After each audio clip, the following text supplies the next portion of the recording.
कि टेंशन मत लीजिए, अगर लड़ते लड़ते हार भी जाएंगे ना तो याद रखना गालिब, तेरे शहर की गलियों में, मेरे गांव की पगडंडियों में तुम्हारे जीत से चर्चा हमारे हार की होगी। तो प्यारे मेरे दोस्त, आप सबको इसी तरह से मोटिवेट करते और हम पढ़ाते रहेंगे, और जब तक पढ़ाएंगे तब तक आपको याद ना हो जाए, और लास्ट तक बने रहिएगा। ये जो है हिस्ट्री के 7वां पार्ट में आपका स्वागत है।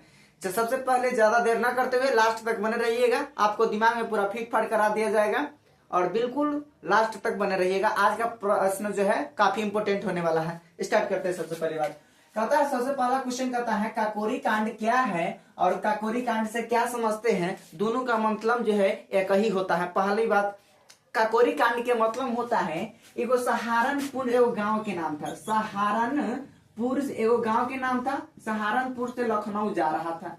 लखनऊ जो है कथी करने जा रहा था, ये जो है ट्रेन जा रहा था। कथी जा रहा था, ट्रेन जा रहा था सहारनपुर से लखनऊ। इस बीच में एगो काकोरी नामक गांव है। कथी नाम है, काकोरी नामक गांव है। ट्रेन के नाम था 8 डाउन ट्रेन। इसमें जो है अस्त्र शस्त्र जो है खजीना जो है लूट कर ले जा रहा था। इसी को काकोरी नामक गांव में ये लूट लिया था ट्रेन को, ये अस्त्र शस्त्र को, इसीलिए इसको काकोरी कांड कहते हैं। कब, 9 अगस्त 1925 को हुआ था। तब पूछेगा आपसे काकोरी कांड कब हुआ था, तो 9 अगस्त 1925 को। काकोरी कांड क्या है, तो काकोरी कांड जो है सहारनपुर से लखनऊ 8 डाउन ट्रेन जो रास्ते से जा रही थी, काकोरी नामक गांव में ट्रेन ने जो है लूट लिया, जिसमें अंजाम देने वाले व्यक्ति 4 गो थे, और जो और को जो है था काफी जो है निकल पड़े, लेकिन अंजाम के मतलब होता है फांसी देने वाले व्यक्ति 4 गो था। कौन कौन था, अशफाक उल्ला खान, रोशन सिंह, राम प्रसाद बिस्मिल और राजेंद्र लाहिरी। ये चारों व्यक्ति था। ये चारों व्यक्ति के फांसी दे दिया। देखिए तो एक याद के ना करेंगे, प्रथम मुसलमान कौन था, अशफाक उल्ला खान, जो प्रथम मुसलमान था जो फांसी पर चढ़ा था, अशफाक उल्ला खान, राम प्रसाद बिस्मिल और राजेंद्र लाहिरी, रोशन सिंह। ये चारों जो है फांसी पर चढ़ने वाले जो है काकोरी कांड में के थे। इसी को काकोरी कांड कहते हैं।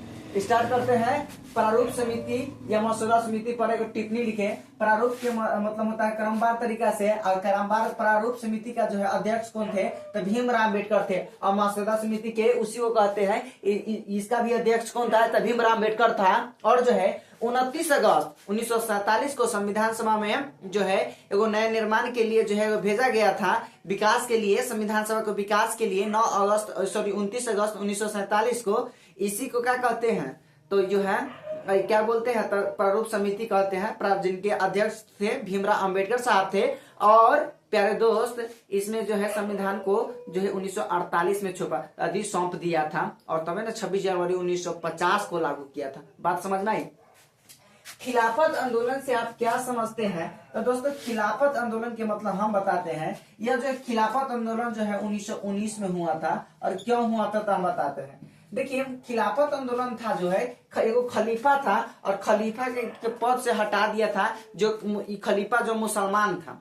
खलीफा कौन था, मुसलमान था, उनके पद से जो है हटा दिया गया था, क्योंकि खिलाफत जो है खलीफा जो उनके धर्म गुरु था, इसको पद से हटा दिया गया था। इसी को वापस लाने के लिए एगो चलाया गया खिलाफत आंदोलन है। इसी को क्या कहते हैं, खिलाफत आंदोलन, जो अली बंधु के नेतृत्व में हुआ था, उसी को क्या कहते हैं, खिलाफत आंदोलन कहते हैं। बात समझ में आ रही है।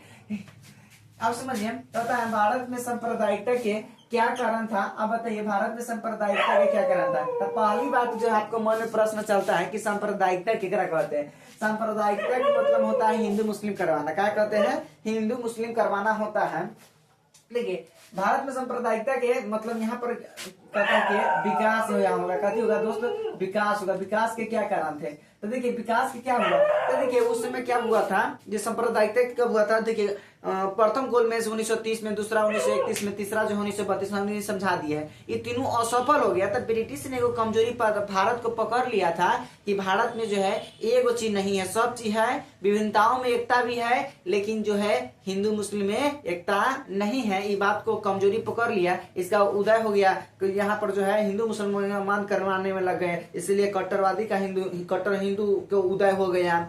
और जो है यहाँ हिंदू राष्ट्र बनाने की बात अभी चल रही है वर्तमान में। ऐसी सारी कोई कारण है। तो कहते हैं सांप्रदायिकता इतिहास के लेखन प्रभाव है, धर्म प्रचार का आंदोलन है, धर्म सुधार आंदोलन है, और हिंदू जो है कट्टर का उदय हो गया, यही क्वेश्चन है। आप कहता है क्रिप्स मिशन जो है पर टिप्पणी लिखे। क्रिप्स मिशन पर क्या कहता है दोस्तों, टिप्पणी लिखे। क्रिप्स मिशन जो है था, क्रिप्स मिशन क्या था? सबसे पहले ये बात है 22 मार्च 1947 को विश्व युद्ध में भारतीयों ने सहयोग प्राप्त करने के लिए ब्रिटिश संसद को भेजा गया ये मंडल था, जिसे क्या कहते हैं, क्रिप्स मिशन कहते थे। क्या कहते हैं? Cripps mission.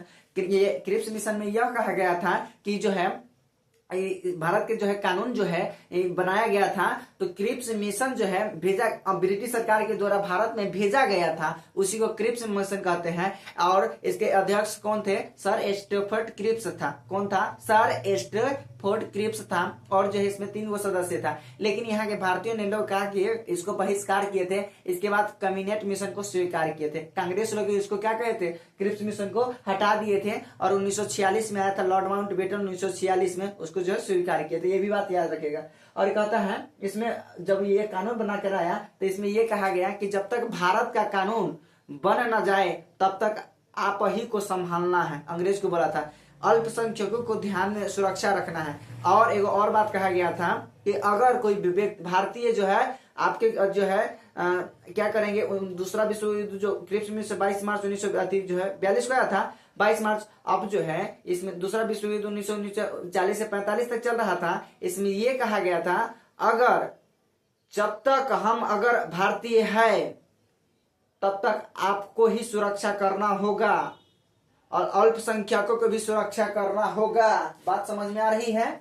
और जो है दोस्तों क्या कहा गया था कि युद्ध समाप्ति के बाद जो है दूसरा विश्व युद्ध समाप्ति के बाद औपनिवेशिक यानी स्वराज की हमको यह देश हमको गुलामी से आजादी चाहिए, ये बात कहा गया था।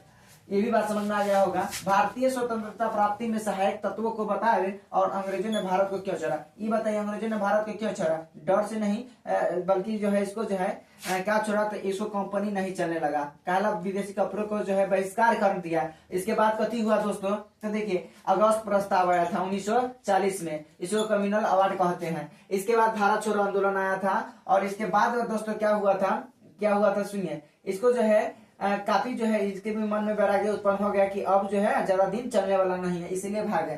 तथा व्हाइट गोरा एवं ब्लैक काला टाउन किसे कहते हैं? देखिए यहाँ पर अथवा था ना, तो अथवा का मतलब वही होता है, ठीक है। व्हाइट गोरा एवं ब्लैक टाउन क्या है? तो देखिए व्हाइट मतलब गोरा केकरा कहते हैं? तो अंग्रेज के कहते हैं। ब्लैक कितना कहते हैं? भारतीय को कहते हैं।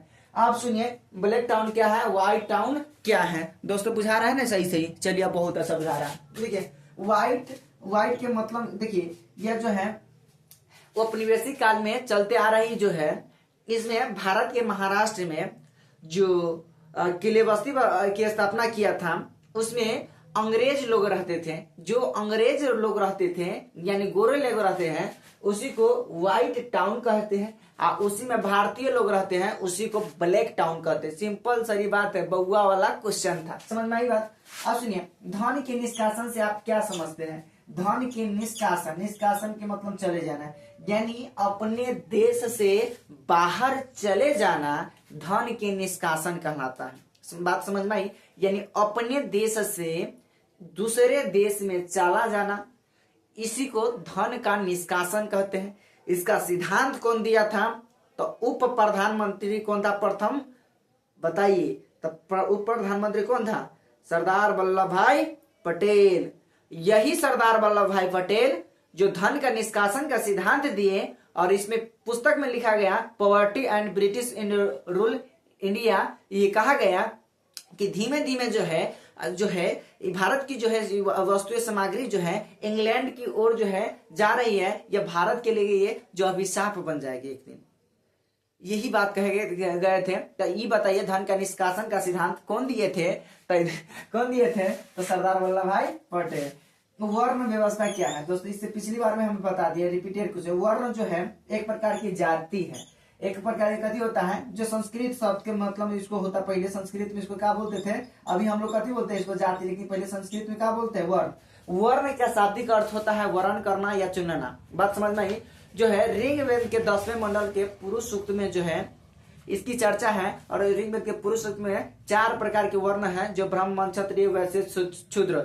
ब्राह्मण, क्षत्रिय, वैश्य, शूद्र। ब्राह्मण जो है ब्रह्मा जी के मुख से उत्पन्न हुआ है, और जो है वैश्य ब्राह्मण वैश्य, वैश्य जो है बाजू से उत्पन्न हुआ है। शूद्र के मतलब जनघाव से उत्पन्न हुआ है, वही शूद्र होता है पैर के चरणों से उत्पन्न हुआ है। ये भी बात को आप ध्यान में रखिएगा। आज के लास्ट प्रश्न है, कहता है आगम क्या है। ये आगम जो है जैन धर्म से संबंधित है, और आगम जो है वो पुस्तक के नाम है। इसमें जो है 10 गो जो है अंग है, 10 गो प्रकीर्ण है, 14 गो पर्व है, और इतना ही है। ठीक है, इतना ही लिख देंगे तो आपको 2 नंबर। आपको नोट्स नहीं चाहिए तो कोई बात नहीं है, हम नहीं कहते कि मेरा नोट लीजिए, बल्कि आपके पास जो किताब है, जो बुक है, आप उसी को पढ़िए। और कोई भी दुनिया की किताब है, हमने आपको जो है क्वेश्चन बैंक को रखिए, मॉडल सेट के रखिए, और इसके बाद आप लगातार मेहनत करते रहिए। और वीडियो देखे हैं इसके लिए धन्यवाद। अपना दोस्त के साथ जो है आप शेयर कर दीजिए, और आप सभी को बहुत बहुत बधाई जो आप इतना देर तक टिके रहते हैं।